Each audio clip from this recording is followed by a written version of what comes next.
It took me like a million times to edit this video, and if it's not right by this time, I don't give a damn. I'm just gonna post it no matter what. I came across this video on YouTube, and the guy was talking about how developed Cote d'Ivoire is. Take one moment and read this. Okay, back. So here's a fun fact. When the French colonized those countries in West Africa, Cote d'Ivoire, Mali, Niger, and Burkina Faso, they took and enslaved and forced people from Burkina Faso to go to Cote d'Ivoire and develop the country.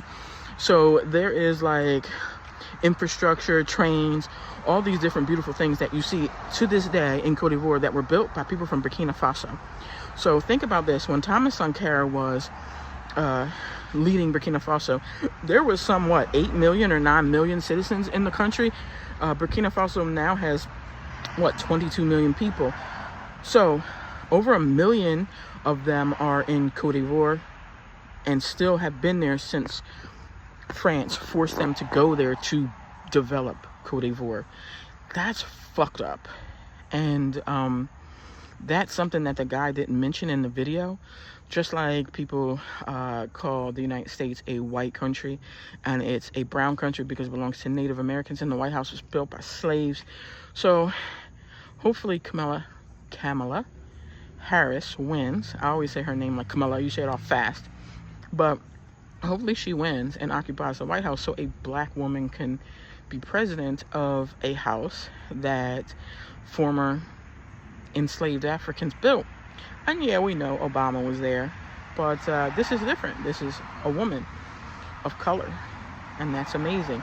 But anyway, that's a fun fact about how fucked up colonialism was from France that people don't really talk about.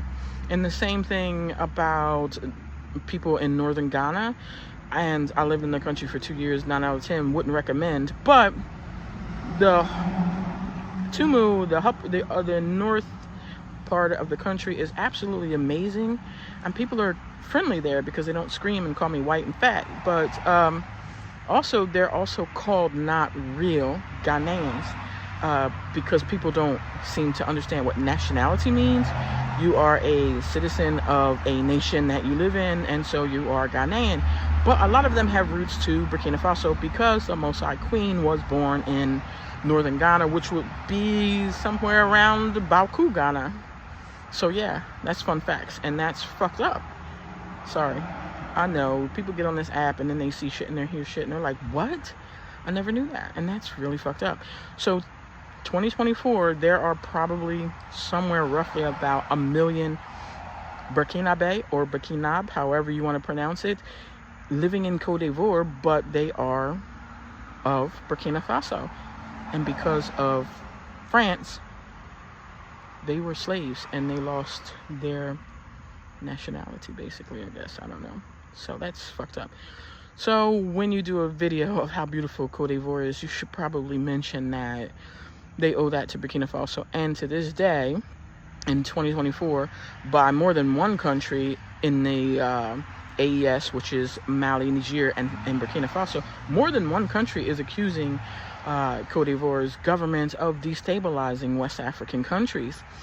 So that's really fucked up. So it's 2024, and the French still are fucking around in Africa. And get this, when ECOWAS was meeting in Ghana to invade Niger, I don't know if people know that Niamey, the capital of Niger, is very close to the border of Burkina Faso. Between the three countries, there's like 30 million children. And most of the population, I'd say over 45 to 50% of Niger are children under the age of 18. So when you get together a bunch of military leaders to invade a country for another country, you'd think that they would say, hey, this is a lot of children here. And I'm going over the time that I wanted to go over. Let me add this in. Did you know in 2023, 75% of the funding for the African Union is paid for by the European Union? And if you ever wonder why the African Union isn't much stronger, it is paid for by the European Union and other European countries. It is financed. That's fucked up. And they're voting about kicking Burkina Faso, Mali, and Niger out of the African Union. That's funny. That's not funny. It's fucked up. It really is fucked up. 75% of the financing in 2023 from the European Union, excuse me. And then when people say, why can't Africa be stronger and blah, blah, blah, it's because it is financially being backed by Europe. I'm sorry. I'm tired. This front camera is fucked up and it is so hot and humid. I'm talking way too much. So, thank you.